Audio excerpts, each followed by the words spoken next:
Bueno, la verdad es que muy buenas tardes. De antemano, como siempre, feliz cumpleaños a Yeiner. Gracias por estar cumpliendo años hoy.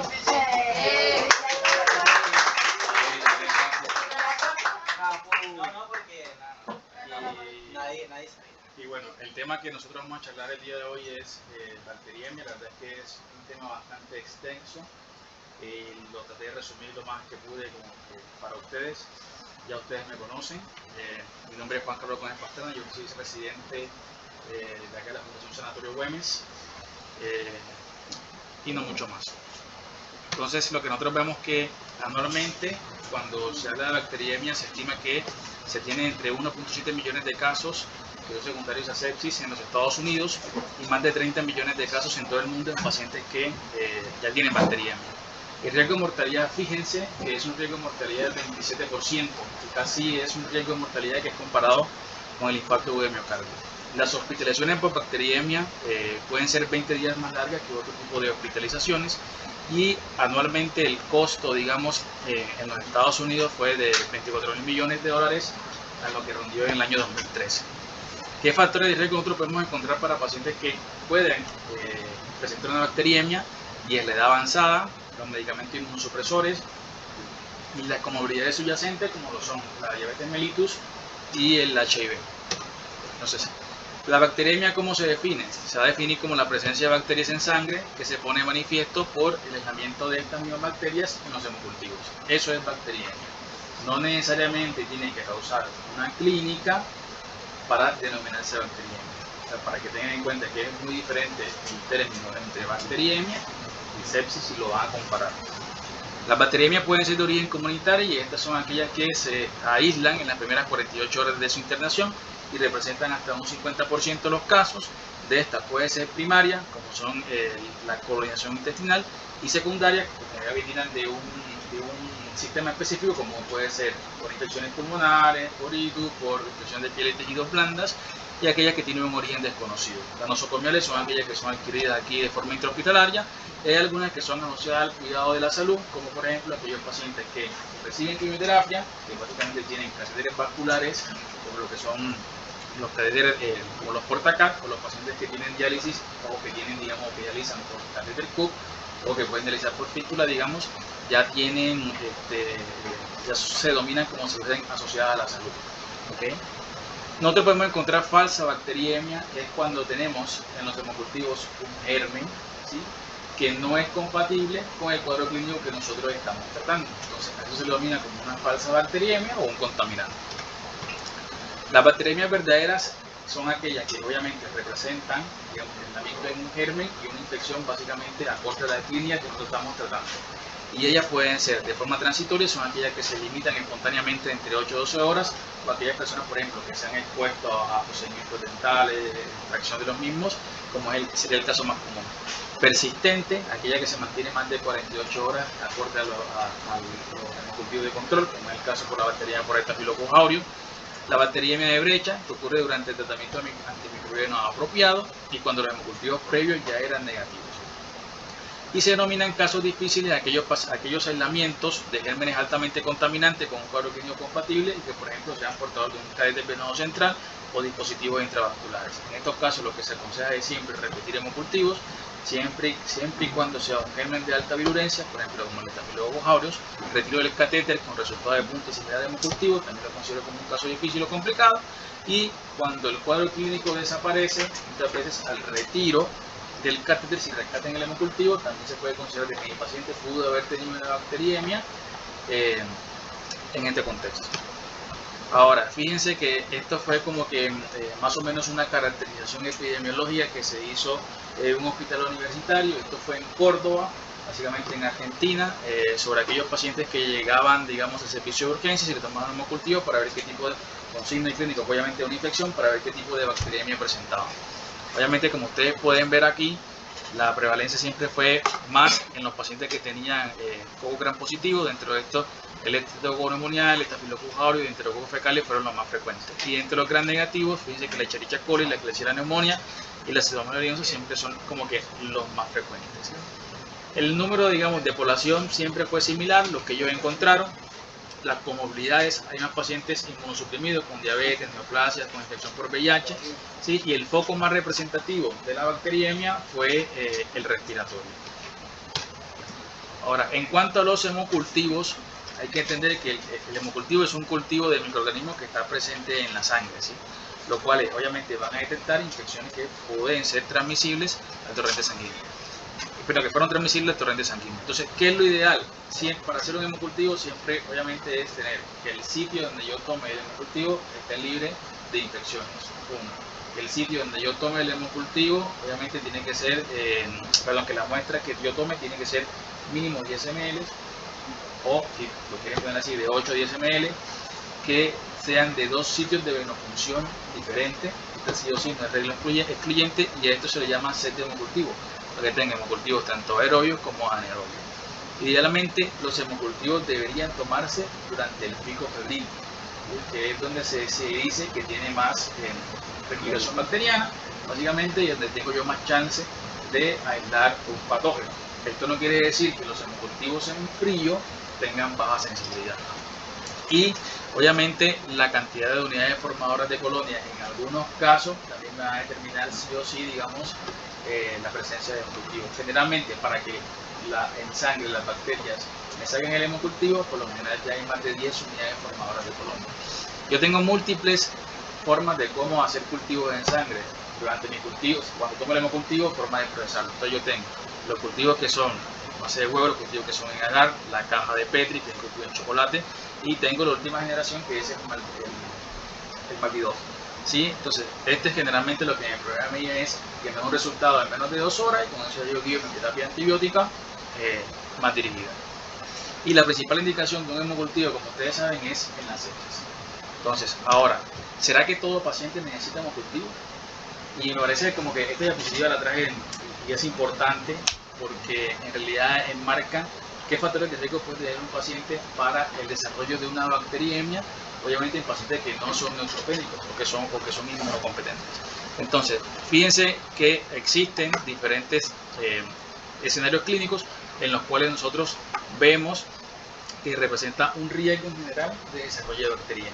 Por ejemplo, el paciente que solo hace fiebre 48 horas posterior a la cirugía, ¿verdad? Que la chance de que este paciente tenga una bacteriemia es menos del 5%.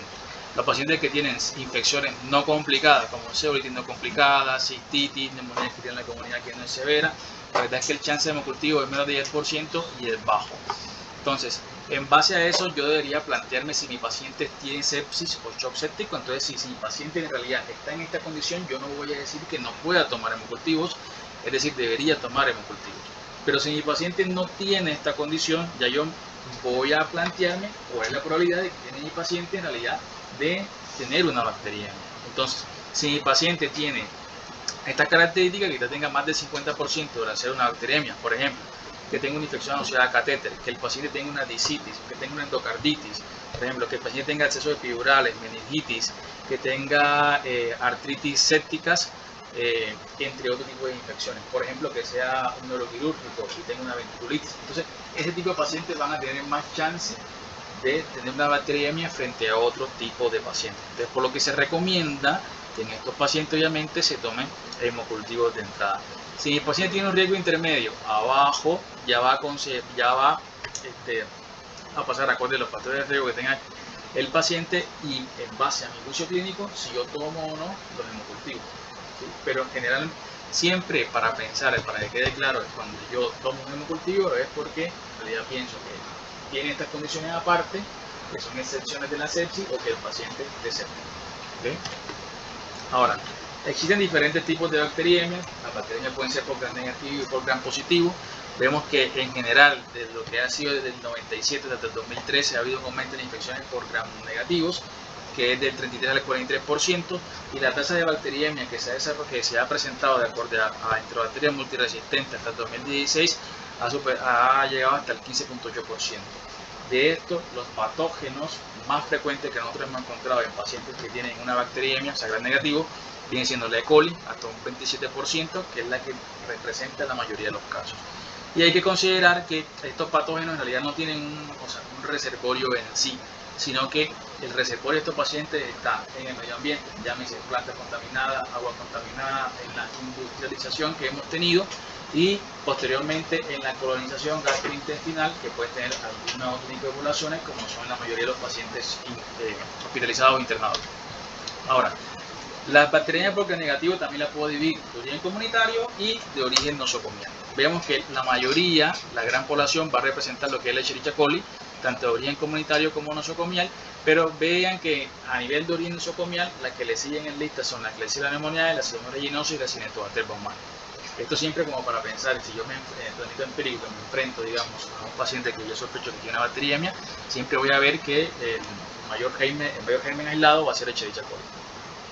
Entre las bacteriemias primarias, básicamente vamos a encontrar lo que es la Escherichia coli y la Klebsiella pneumoniae. Y las bacteriemias secundarias, lo que se ha visto recientemente es más que todo en el ámbito hospitalario. Si fue secundaria, digamos, una neumonía, se pueden encontrar los gérmenes como Klebsiella pneumoniae y Pseudomonas aeruginosa. Si es secundaria una infección urinaria, encontramos lo que es la E. coli, la Klebsiella pneumoniae y la Cinetobacter baumannii. O sea, esto es lo que ha venido en tendencia últimamente en cuanto, digamos, al aislamiento de patógenos en bacteriemia con gram negativo. Entonces fíjense que en general en la patogénesis, para que la mayoría de los gram negativos ocasionen una bacteriemia, yo lo primero que tengo que tener es una invasión del sitio inicial. Fíjense cómo Pseudomonas aeruginosa aquí lo que hace es que brinda unas enzimas, unas exocinas básicamente, y lo que hace es que las integrinas que están a nivel de la pared celular y que forman parte de la integridad de la pared celular se destruyen y con eso permite el paso, digamos, al torrente sanguíneo. Otro tipo de bacteriemia lo que causa son, por ejemplo, la Klebsiella pneumoniae. La Klebsiella pneumoniae lo que permite es, produce, digamos, una partícula llamada el H1F alfa. Esta partícula tiene la peculiaridad, digamos, de hacer alteraciones a nivel de la membrana y así mismo también pasar al torrente sanguíneo. Y ya existen otro tipo de bacterias, digamos, que no van a depender tanto de este tipo de mecanismos, sino más o menos del daño bacterial per se, como son el Citrobacter freundii y la Serratia marcescens. Y es en general así como las bacterias, digamos, entran al torrente sanguíneo y es lo que causa bacteriemia. Obviamente, para que pase esto debe haber una alteración de la inmunidad innata que debe tener el paciente. Ahora, en el tratamiento de este tipo de bacteriemia yo debo contemplar lo siguiente. Si mi paciente en general tiene un riesgo de BLE y de AMSE. Entonces, aquí cuando yo veo esto, generalmente lo que yo trato son bacteriemias multiresistentes. Entonces, para tener riesgo de BLE, yo debo tener que mi paciente, uno, haya recibido antibioterapia en los últimos 3 meses y haya sido beta-lactante, mayor de 65 años de edad, que el paciente haya estado internado por lo menos en los últimos 3 meses. Y entonces, esos siempre son datos duros a la hora de que yo me enfrento a un paciente que puede tener una bacteriemia por un germen BLE. Y básicamente nosotros consideramos, la mayoría de BLE que nosotros encontramos son la E. coli, la Klebsiella pneumoniae, la Klebsiella oxycotica y el Proteus mirabilis. Esto se debe porque la mayoría tiene una resistencia confinada al gen de la ceftriaxona, como es la ZXM15. Y en los pacientes que tienen, digamos, una ANSE, que es una enzima obviamente que produce un tipo de resistencia bacteriana, la mayoría puede ser constituible o inducible. La mayoría de los pasos son constituidas, es decir, que una bacteria se la pasa a otra, ya sea por PILS, ya sea o de forma, digamos, cromosómica o genética. Y en este nosotros vamos a encontrar otro tipo más comunes, como son la Enterobacter cloacae, la Klebsiella aerogenes y el Citrobacter freundii. Generalmente para el tratamiento de este tipo de bacterias, en la mayoría de los casos se ha establecido que si mi paciente tiene una infección urinaria y yo tengo un tipo de bacteria, digamos, que es BLE, quizá, y el paciente esté estable, quizás no entre de entrada a tratarlo con carbapenémicos, ¿sí? Que es lo que en la mayoría de los casos puede suceder. Si mi paciente está estable y tiene, digamos, poco urinario, por ejemplo, y tiene el antibiograma tiene buena sensibilidad para timitropinas, para cipro, cepro o aminoglucósido, quizás sea esta la opción, digamos, más adecuada para tratar a este paciente que se encuentra estable. Si mi paciente tiene signos sugestivos de prostatitis, se ha documentado que la fomicina ha sido un excelente antibiótico. Pero si mi paciente está clínicamente estable y yo no sé la sensibilidad de mi paciente, ahí yo sí puedo andar con carbapenémicos hasta que tenga la sensibilidad. Si yo tengo una bacteriemia, básicamente que fue ocasionada fuera del tracto urinario, o sea que sea de origen desconocido, que sea secundaria, lo ideal es iniciar con carbapenémicos hasta obtener el rescate, digamos, el perfil de sensibilidad y poder ajustarlo. También se ha visto, digamos, que cefepime, aunque sea, digamos, un betalactámico, puede tener cierta actividad frente a lo que es los inhibidores de beta-lactamasa como son la AMBLE. Por eso también se recomienda, digamos, la ILSA, digamos, recomienda su uso en este tipo de pacientes. Ahora, ¿por qué ha surgido esto? Pues nosotros encontramos acá dos estudios grandes que son los que han hablado últimamente sobre el manejo de antibiótico-terapia en pacientes con infecciones por enterobacterias. Entonces, primero encontramos el Merino Trial. En nosotros vamos a encontrar que lo que se hizo fue poder determinar, o sea, fue un estudio de no inferioridad entre dos fármacos para tratamiento de tipo de situaciones, en los cuales yo veo que comparo la pipelicina tazobactam versus meropenem, tratamiento de bacteriemia por E. coli y Klebsiella pneumoniae amblyopsis. Entonces, fue un estudio de no inferioridad, como dije anteriormente, 391 pacientes, desenlace primario fue la mortalidad a 30 días y el resultado se dio cuenta que hubo una mortalidad del 12 versus el 14% frente a pipelicina tazobactam sobre meropenem. Quizás estos datos, digamos, no respaldan el contexto de utilizar uno sobre otro en pacientes que tengan, digamos, bacteriemia por B, pero el panel actualmente de la ILSA recomienda los carbapenémicos por encima de pipelicina tazobactam, incluyendo que pipelicina tazobactam en este tipo de pacientes a largo plazo ha tenido mejores desenlaces en cuanto a mortalidad. El otro estudio que se hizo fue la fase 2 de este mismo, lo llamaron el Merino 2 Trial, que también compararon tazo sobre meropenem, tratamiento de enterobacterias que sean productoras de AMSEC. Este fue un estudio de no inferioridad, fue un poco más pequeño, aleatorizado a 72 pacientes con un desenlace primario compuesto que fue muerte, fallo microbiológico, clínico y recaída microbiológica. Entonces, en lo que uno ve es de que en los pacientes que fueron tratados con pipelicina tazobactam, una falla microbiológica del 13% o del 0% con meropenem. Pero lo que no hubo, digamos, significancia estadística quizás fue en cuanto a la recaída, digamos, microbiológica o clínica. Por lo cual, digamos, el panel también confiere, el panel de ILSA confiere que el tratamiento empírico de pacientes o pacientes con AMSE siguen siendo los carbapenémicos. Entonces, no se justifica el caso. Bien. Ahora, existe el riesgo de enterobacterias productoras de beta-lactamasa de carbapenemasa, perdón. Entonces, dice que para uno decir que un paciente tiene una carbapenemasa, por lo general se requiere resistencia al menos un carbapenémico distinto a imipenem para las bacteriemias que generalmente no son susceptibles al imipenem, por ejemplo el Proteus, la Morganella y la Providencia. Si bien se ha visto que el Centro de Enfermedades Infecciosas de 2017-2019 tuvo más de 42.000 aislamientos en lo que fue en los Estados Unidos de estos patógenos multirresistentes, hizo un perfil epidemiológico en el cual se vio que la KPC correspondía al 86%, la NMD el 9%, la BIN en menos del 1%, la IMP que es hidrolizante de imipenem el 1% y la OXA 48 que tiene digamos que una perfil de virulencia similar fue el 4%. Entonces, en base a esto, digamos, el panel, el guía de ILSA nos sugiere que en pacientes que tengan una bacteriemia por gérmenes multiluego resistentes y que en ellos se aísle KPC o que tengan factores de riesgo para el mismo, mi tratamiento de primera acción debe ser meropenem barbobactam, o sea, debe ser un carbapenémico más un inhibidor de beta-lactamasa, ¿sí? O ceftazidima y bactam. En cuanto a estos dos, o sea, meropenem barbobactam y ceftazidima avibactam, en realidad no hay ningún tipo de diferencia. O sea, se puede utilizar cualquiera de todas por la disponibilidad que uno tenga. Imipenem-cilastatina o relevactam. Este fármaco que ustedes ven acá, que es el cefiderocol, básicamente es una oxaliodina que se puede utilizar como monoterapia en este tipo de pacientes o como agente alternativo. Lo que es la tigecyclina o la everaciclina, que básicamente también son polixinas, no ha demostrado tener efectividad en los pacientes que tengan bacteriemia por gérmenes KPC.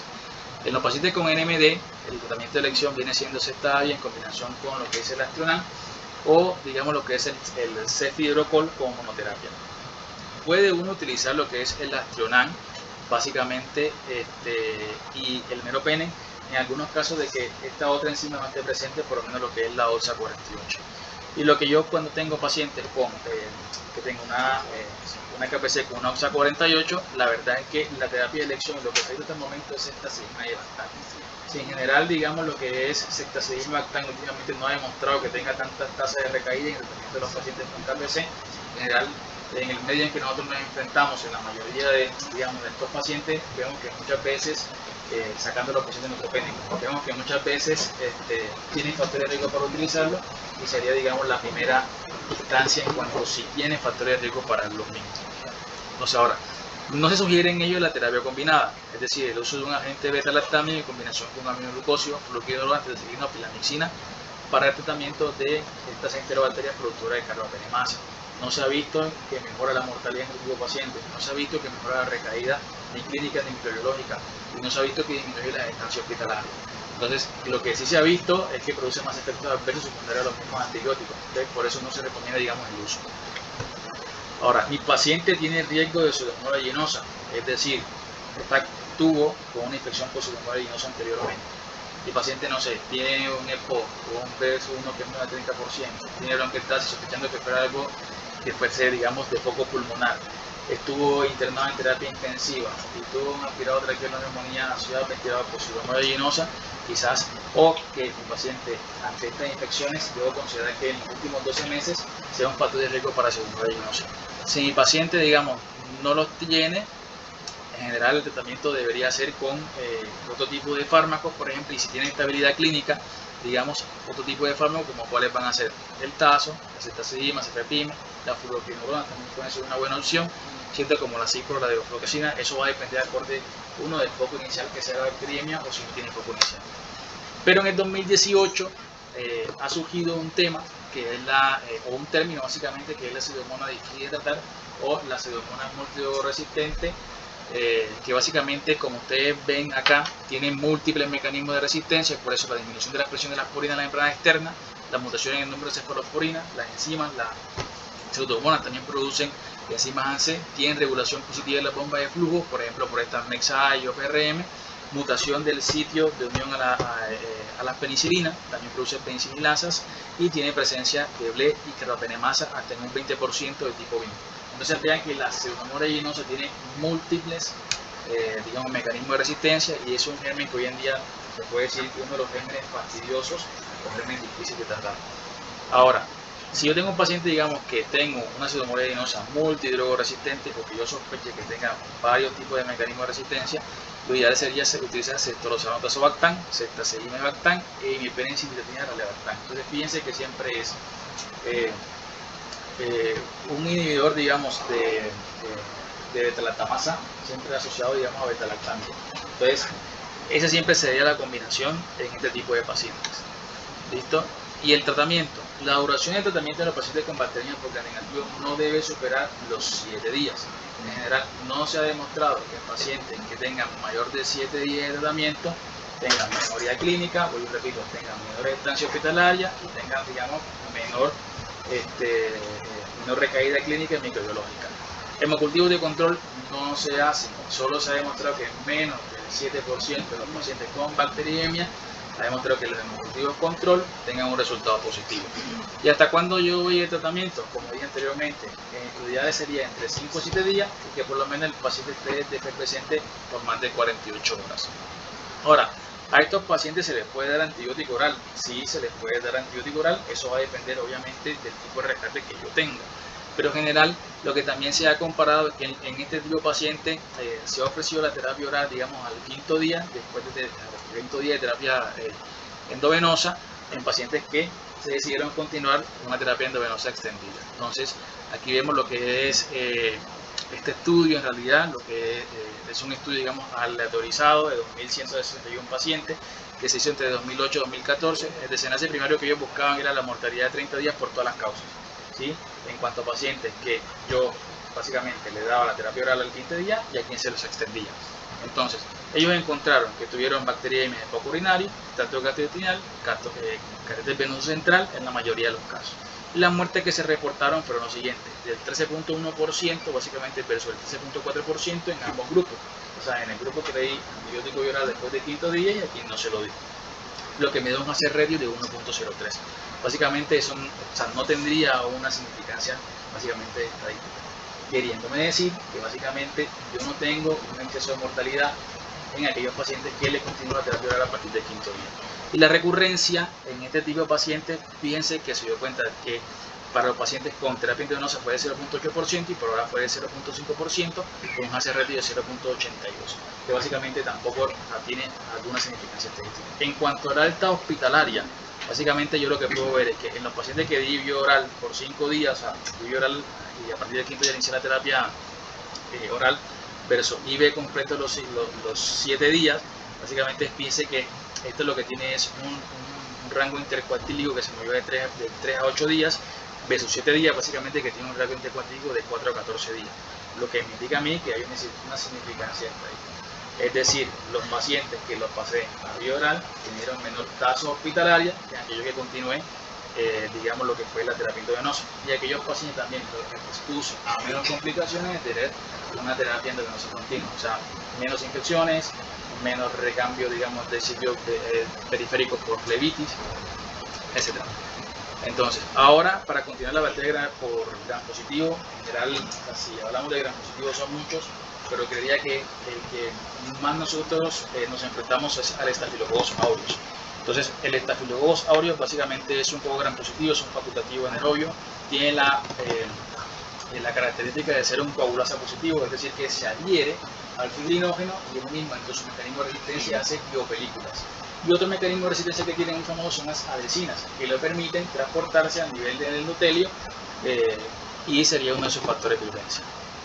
¿Qué otro tipo de mecanismo tiene este estafilococo? Tienen lo que son las toxinas. Básicamente nosotros encontramos lo que es la Leucocidin phantom valenten, que es básicamente una toxina citolítica. Esto es lo que destruye los granulocitos y in vitro para este tipo de tratamiento se ha visto, digamos, que tiene buena actividad contra la rifapicina, clindamicina y linezolid, pero en vivo no se ha visto. Esta toxina le da la peculiaridad al estafilococo de ser infecciones fulminantes, más graves, que generalmente no se ven en nosotros. La verdad es que la bacteriemia por Staphylococcus aureus tiene una incidencia anual de más de 50 casos por cada 100.000 habitantes y una tasa de mortalidad que se aproxima a 20 a 30% en los países que son desarrollados. Nosotros podemos encontrar que hay pseudobacteriemias por Staphylococcus aureus, es decir, en pacientes que quizás tengan lesiones que son características de eczema o psoriasis y que, no sé, por un hemocultivo no tenga la clínica el paciente de tratar los con hemocultivo por el Staphylococcus aureus positivo, yo sospechar, digamos, de que tenga una pseudobacteriemia o que puede en realidad una bacteriemia. Entonces, por regla general, todo Staphylococcus aureus, digamos, que salga un hemocultivo, debería sospechar que en realidad el paciente tiene una bacteriemia por Staphylococcus aureus que no sea clínicamente significativa. Ahora, yo tengo una cepa meticilino resistente y esta resistencia la da básicamente por dos cosas. Uno, por la penicilasa que tiene la bacteria, y lo otro es que ellas pueden modificar la PBP2. Esta PBP2 está modificada básicamente, es su mecanismo de resistencia parte del gen A que está situado en este cassette macrosómico. Entonces, en base a esto se ha denominado dos cepas del SAN-R. Entonces, que es el SAN-R que nosotros tenemos de forma intrahospitalaria, que está codificada por estas cepas, y el SAN-R que es de forma ambulatoria, que está codificada por estos tipos de cepas. Entonces, en la Argentina, nosotros tenemos que el SAN-R de forma intrahospitalaria representa un 15% y el SAN-R de la comunidad representa un 51% de los casos, ¿sí? Y que el 8% de los pacientes que ingresan a una sala de terapia general ya están colonizados por el SAN-R de origen comunitario. El Staphylococcus aureus también puede tener resistencia a la vancomicina. Básicamente se da por modificaciones de la pared celular, por flujo de concentración mínima inhibitoria y adquisición de plásmidos BAN-A, que generalmente siempre son conferidos por otro tipo de bacterias, en este caso como los enterococos. Hay una resistencia intermedia a vancomicina y esos pacientes lo denominamos como el VISA o GISA, o una resistencia de tipo heterogénea, que son el HB-VISA. Es decir, estos pacientes tienen mayor espesor, digamos, de la pared celular y son menos susceptibles, digamos, a lo que es a la vacuna. Entonces yo digo que mi paciente es vancomicino sensible, cuando su MIC es menor de 2, que puede tener una sensibilidad intermedia de 4 a 8 y que básicamente puede ser resistente cuando tiene una MIC mayor o igual a 16. Ahora, ¿qué factores de riesgo puedo yo encontrar para pacientes que tienen una bacteriemia por Staphylococcus aureus? Entonces, la primera son las extremidades de la vida, obviamente de menos de 3 años y los mayores de 25 años de edad, más común en los mayores de 70 años, los hombres, lo que son de raza negra a nivel socioeconómico, las enfermedades inmunosupresoras como son el HIV, los pacientes que tienen, están atendidos obviamente médicamente o como lo dije anteriormente, que tengan infecciones asociadas a los cuidados de la salud, el diabético, los que utiliza diálisis y el consumo de drogas. Entonces fíjense que cuando yo quiero ver el foco primario de la bacteriemia por Staphylococcus aureus, estos autores que nosotros encontramos acá han definido los diversos tipos de infecciones o focos por los cuales uno puede encontrar, digamos, una bacteriemia por Staphylococcus aureus, y entre los cuales lo que vamos a encontrar es que los relacionados a catéter son los más frecuentes, seguidos por las infecciones de piel y tejidos blancos. Ahora, las definiciones por Staphylococcus aureus, nosotros podemos encontrar que hay una bacteriemia por Staphylococcus aureus que no es complicada, es decir, que esos pacientes que tienen, que al principio yo lo tengo un rescate hemocultivo positivo y que a las 48 horas, digamos, de hacer el control, no tengan, sean negativos, o que tengan fail por 72 horas por inicio de la terapia antibiótica, que no son asociados a prótesis, llámese prótesis endovasculares, es decir, válvula, marcapaso, CDI, entonces que no sea a ningún tipo de dispositivo intracardíaco o catéteres asociados, lo que viene siendo catéter de diálisis, catéter PIC, para que no está aquí, catéter PIC, entre otros. Entonces, ¿cuándo es complicada? Cuando yo tengo hemocultivo de control positivo, que la denomino persistente, cuando tengo persistencia febril, a pesar de tratamiento óptimo, cuando yo tengo sitios metastásicos de infección, es decir, sistema nervioso central, óseo, pulmón, ojo, digamos, el globo ocular, y cuando tengo infecciones recurrentes entre las primeras 12 semanas. A eso yo le llamo, digamos, que tengo una infección complicada. Puede manifestarse también con síntomas clínicos, aunque yo los considero que puede ser complicada, como son los hallazgos cutáneos de petequia, vasculitis, infarto, equimosis y pústula. Y la mortalidad a 30 días se ha visto que en aquellos pacientes que tienen bacterias, por ejemplo, aureus sin un foco, puede ser hasta el 48%, aquellos pacientes con endocarditis infecciosa hasta el 60%, y en infecciones pulmonares 67%, y en menos proporción la infección relacionada al catéter, que puede llegar hasta un 21%. Entonces, en general, esas son como que las definiciones que la mayoría de las guías, digamos, adoptan para la bacteriemia por Staphylococcus aureus, pero en general, si ustedes se dan cuenta que hoy en día viene siendo más en desuso, porque lo que yo voy a mirar es verificar el riesgo de infecciones metastásicas en pacientes que tienen una bacteriemia por Staphylococcus aureus, y así es como lo que yo debería definir si el paciente tiene un alto riesgo o un bajo riesgo. Ahora, ¿qué enfoque clínico tengo yo en el paciente? Yo le hago una anamnesis, miro a ver si tiene dispositivos, válvula cardíaca, prótesis de cadera, tiene infección de piel y parte blanda, tiene infecciones odontógenas, ha tenido un trauma, dolor articular o óseo, tiene fiebre prolongada, lumbalgia, alteración del estado de conciencia, disnea, etc. Al examen físico que debo mirar, tiene soplo, tiene signos compatibles con falla cardíaca, tiene dolor óseo, tiene lumbago el paciente, tiene derrame articular, le duele alguna articulación, los hallazgos cutáneos que hablamos anteriormente, será que ese paciente con lumbago tiene signos de SOS positivo, que me haga pensar con una infección metastásica, tiene algún tipo de focalidad neurológica o no. Entonces eso es lo que yo tiendo a buscar cuando me enfrento a un paciente que tiene una bacteriemia por Staphylococcus aureus. Y los hemocultivos siempre se deben repetir de 2 a 4 días después del set inicial, o sea, después de que el set inicial me dio positivo, siempre. Y esta premisa acá es que siempre yo debo sospechar enfermedad metastásica, es decir, digamos, cuando hablo de enfermedad metastásica estoy hablando de impacto séptico, que es lo que nosotros entendemos ahora como impacto séptico. Pero para que tengan claro, la literatura habla como enfermedad metastásica. ¿Listo? Entonces, yo acá tengo varios tipos, digamos, de factores predictivos, que no voy a ahondar mucho en esto, que me indican a mí si mi paciente tiene bajo una bacteriemia por Staphylococcus aureus un riesgo de endocarditis o un riesgo de infecciones que son más profundas. ¿Sí? Ahora, a todo paciente con Staphylococcus aureus le hago screening, digamos, ecocardiográfico. Entonces, en general, la guía hoy en día lo que nos recomienda es que a todo paciente con una bacteriemia por Staphylococcus aureus yo debería hacerle un ecocardiograma. ¿Sí? En primera medida, un ecocardiograma torácico. ¿Listo? Ahora te digo por qué no transesofágico. Entonces, más del 19% de las personas con bacteriemia pueden presentar endocarditis, no presentan signos de estigma clínico. Por eso nosotros, digamos, en principio le hacemos el ECO-TT. Entonces, ¿a quién le hago un ecocardiograma transorácico? Es el método inicial, básicamente, en los pacientes que tienen bacteriemia no complicada, como lo definí anteriormente, si la adquisición fue nosocomial o si fueron, digamos, por catéteres, que los pacientes tengan hemocultivos de seguimiento negativo y ausencia de dispositivos que en general me ocasiona un riesgo de mi paciente de que tenga endocarditis. Ahora, ¿en qué pacientes la guía te dice sí o sí hacerle un ETE? En pacientes que tengan válvulas cardíacas protésicas o dispositivos intracardíacos. En esos sí o sí. ¿Por qué? Porque si tengo esto, si tengo un síndrome floritis, el paciente no me cierra, no tenga otra enfermedad metastásica, yo debería contemplar la realización de esto. Entonces, generalmente lo que se ha visto o lo que se ha tratado, digamos, de hacer es mirar el rol de la ecocardiograma en los pacientes que tienen bacteriemias no complicadas, sobre todo los pacientes que tienen infecciones oseas catéter. Entonces, lo que yo miro a ver es que en este caso se hizo un estudio retrospectivo de 2013-2018 en un centro, el centro Samsung en Corea del Sur, y ahí lo que vieron fue bacteriemias no complicadas que fueron relacionadas a catéter. En general, 304 de 890 pacientes que visitaron ese centro tenían bacteriemia por Staphylococcus aureus y 95 fueron relacionadas a catéter. A 63 pacientes no le hicieron ECO-TT y a 32 le hicieron ECO-TT. ¿Cuál fue su objetivo? Determinar la presencia de endocarditis y la mortalidad en este tipo de casos. Los resultados: de los 32 pacientes que le dieron una ECO-TT, la mediana para la realización del ECO-TT fue de 4.5 días. En cuanto a que la mayoría de estos, o sea, 19 fueron negativos, 11 equívocos por 6 por anomalías valvulares y 9 por eco deficiente y 2 positivos. Y en esos 2 positivos, en realidad fueron unos falsos positivos porque no tenían, perdón, en esos 2 positivos los pacientes no tenían signos clínicos de endocarditis, pero mediante el ECO-TT se dieron cuenta que el paciente tenía signos de endocarditis.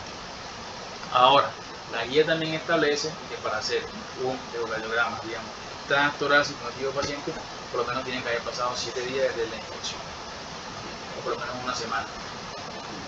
Eso en bacteriemia no complicada. ¿Okay?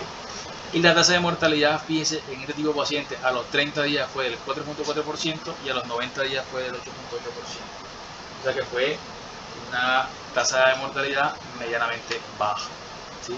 Así que cuando compararon estos pacientes, hablando de mortalidad, a quien se le hizo ecocardiografía y no se le hizo cardiografía, digamos, en la curva de Kaplan-Meier no hubo diferencias en cuanto a la mortalidad, para que vayamos sacando conclusiones.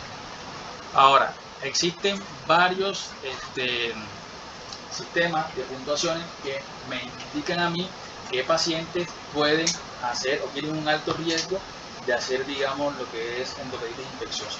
Ahora, hay dos, digamos, scores, por decirlo así, que son los más comúnmente conocidos, cuáles son el BIRSTA y el PREDICT.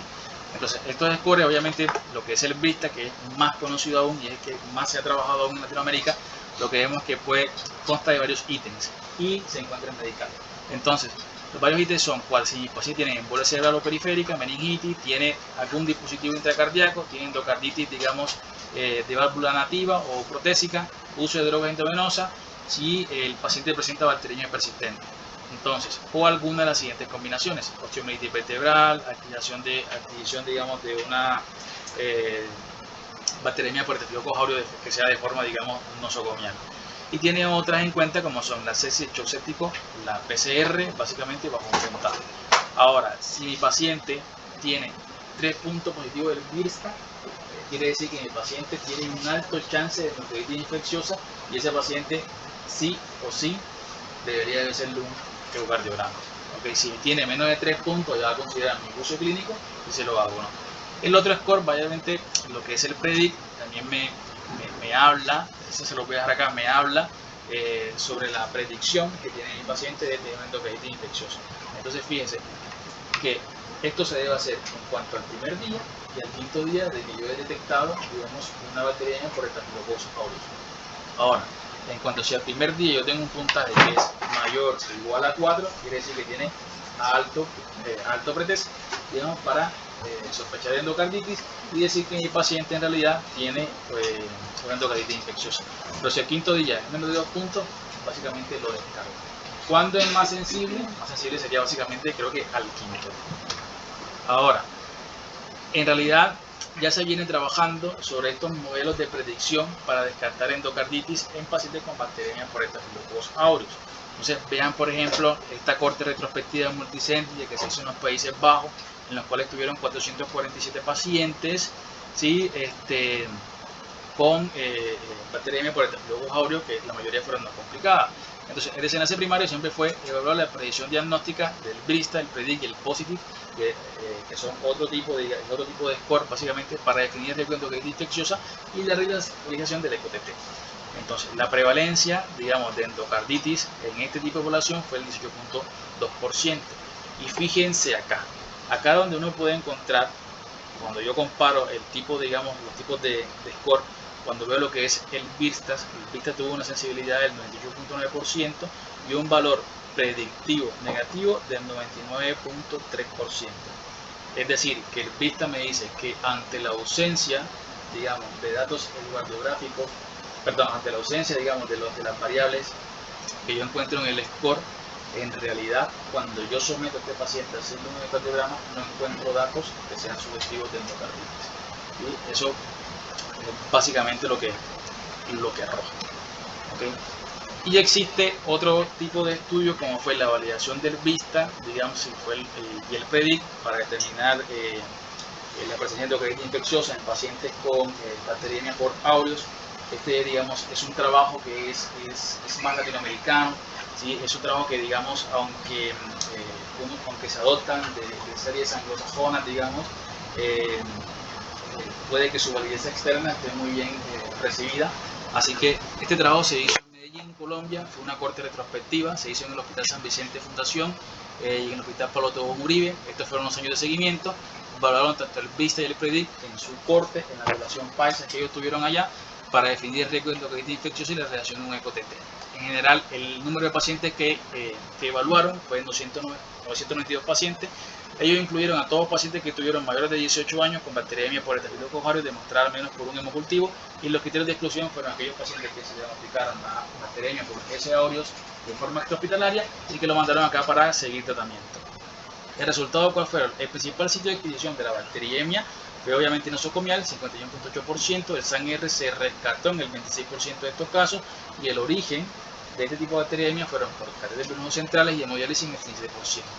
De todos estos pacientes, el 6.7% fueron diagnosticados con endocarditis infecciosa. Ahora, cuando nosotros vamos a la tabla, nosotros vemos ver que en estos pacientes que tuvieron un BIRSTA mayor o igual a 3, es decir, que dieron datos, digamos, que para que fuese positivo el score, vemos que tuvieron una sensibilidad del 96.7%, con un valor predictivo negativo del 99.5% y un delivery rate negativo de 0.06%. Es decir, que bajo el score, digamos, la probabilidad o el chance, si el score de básicamente no me da mayor de 3 puntos, o si es negativo, la chance que yo tengo de encontrar un endocarditis infecciosa es del 0.04%. Entonces, eso fue lo que, digamos, ellos determinaron en esa corte. Faltaría algo más, faltaría, digamos, que no es la misma prevalencia que tienen allá en centros más especializados, que en los centros latinoamericanos, para poder ajustar lo que son los valores predictivos negativos. Básicamente lo que es lo que nos da solo un abrebocas de lo que podría ser, digamos, en cuanto al screening ecocardiográfico. Y no está de más que obviamente nada de esto supera el juicio clínico, ¿sí? Entonces, eso es lo que uno más o menos puede encontrar. Ya yo puedo encontrar otro tipo de enfermedades metastásica que siempre voy a sospechar, la osteomelitis vertebral, como es la espondilodicitis. Generalmente esto se da por vía hematógena. Hay que considerar el paciente que tiene lumbalgia, que es febril persistente y lumbalgia. En general, cuando el paciente tiene una bacteria por Staphylococcus aureus, que está febril persistente y tiene lumbalgia, básicamente en el 90% se considera que puede tener un cuadro de espondilodicitis. Generalmente siempre el diagnóstico se hace mediante resonancia magnética o tomografía de tórax, y el tratamiento, bueno, ya definir con terapia antibiótica de forma extendida. La artritis séptica, la que representa hasta un 18.8% de los pacientes con bacteriemia por aureus, y esto aumenta básicamente cuando ya sometido al paciente a reemplazos articulares. Lo que son los abscesos del psoas, fíjense, generalmente pueden ser de un sitio primario, es decir, pueden ser propiamente por acceso del psoas, puede ser secundario, es decir, a vecindades que tenga el paciente, por, digamos, accesos renales o acceso a otro tipo de órganos contiguos, y fíjense que representa hasta 5.5% de estos pacientes. Método diagnóstico, tomografía, digamos, obviamente resonancia, y el tratamiento va a ser antibiótico terapia y drenaje de acceso. La infección ocular, obviamente la tercera causa, la bacteriemia por Staphylococcus viene siendo la tercera causa de endotérmica hematógena, y el 2.5% de los casos viene siendo por creciente neumonía. En estos pacientes la corioretinitis se acompaña hasta en un 6.7% de los casos. Y el embolismo pulmonar puede aparecer en este tipo de pacientes, y la mayoría, uno, no puede tener síntomas respiratorios, como son la tos, la disnea y el dolor torácico. La mayoría están asociados a catéteres venosos centrales, y en general puede representar hasta un 18% de la bacteriemia por Staphylococcus aureus, como es el caso de la paciente Rey, que tiene en el 15, 16 años. Yo creo que para la dejemos hasta ahí. Queda mucho cuento. Y no sé, esto me lo puedo volar. Así que es para decir lo del tratamiento. Sí, que es de corte. Bueno, así son tratamientos. Bien, esto me lo vuelo. Generalmente el tratamiento va a ser obviamente considerado al rescate que yo tengo, si es básicamente fácilmente sensible o resistente. Es de considerar. Aquí les traigo básicamente lo que son la mayoría de fármacos que nosotros utilizamos para el tratamiento de la bacteriemia por Staphylococcus aureus. Obviamente acorde a perfil de sensibilidad, así va a ser, digamos, el tratamiento. Y acá lo que podemos ver, yo tengo un paciente que tiene una bacteriemia por Staphylococcus aureus. En general, si no tengo sensibilidad, yo debería arrancar con dos tratamientos empíricos, sea con vancomicina o macefasolina, o deltomicina si mi paciente, digamos, si yo no tengo la sensibilidad del germen. Puede ser que hay pacientes, digamos, que los pacientes que tienen bacteriemia por metismo sensible, no sirve la vancomicina. La vancomicina como monoterapia no sirve, ¿sí? Siempre tiene que tener más tasa de mortalidad. Ahora, si yo este paciente en general lo que veo es de que en base a su examen físico, todo lo demás, rescata la bacteriemia, ya tengo la sensibilidad. Si es un MERSA, obviamente vancomicina o deltomicina. Si es un SAN-S, obviamente cefasolina. Y considerar un agente adicional en el caso de que tenga una bacteriemia persistente, que es un tipo de casos. Pero ahora, generalmente lo que hago es iniciar tratamiento antibiótico, y estos pacientes lo que hago es repetir los cultivos en 48 horas para determinar en realidad si la bacteriemia, digamos, ya tuvo su fin. Cuando yo cuento el tratamiento antibiótico, desde el primer set de monocultivos que son negativos, generalmente antes se daba 14 días de tratamiento antibiótico, no quiere decir que los 14 días de tratamiento antibiótico deben cumplirlos de forma endovenosa.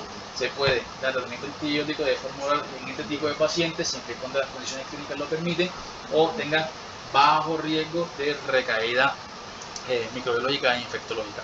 Entonces, si mi paciente no tiene bacteriemia complicada, generalmente doy 2 semanas de tratamiento antibiótico endovenoso, pero como ya les dije, también se puede oral. Si tiene una bacteriemia complicada, ya sea porque tiene infección metastásica, generalmente la mayoría de los tratamientos viene siendo de 4 a 6 semanas. ¿Okay? ¿A qué paciente, digamos, para responderte la pregunta, a qué paciente yo le hago, digamos, el lete? Es a aquellos pacientes, digamos, que yo, a pesar de que hice el eco de T y sigue con una bacteriemia complicada o recientemente febril, que yo sospeche que en realidad tiene una endocardititis infecciosa, que tiene ya válvulas protésicas, como marcapasos o CDI, que ha sido implantable en el paciente. Y en aquellos pacientes, digamos, que tuvo una endocarditis, digamos, infecciosa pasada y ahora viene para reparación valvular, a ese paciente también puede hacer el ¿sí? Hacer un ecocardiograma de control no tampoco está indicado para finalizar el tratamiento. Así que bueno, sería como que en general lo que uno enfoca. El tratamiento con piperacillina sulfatan tampoco se ha demostrado, lo que tiene es mayor tasa de mortalidad y recaída clínica.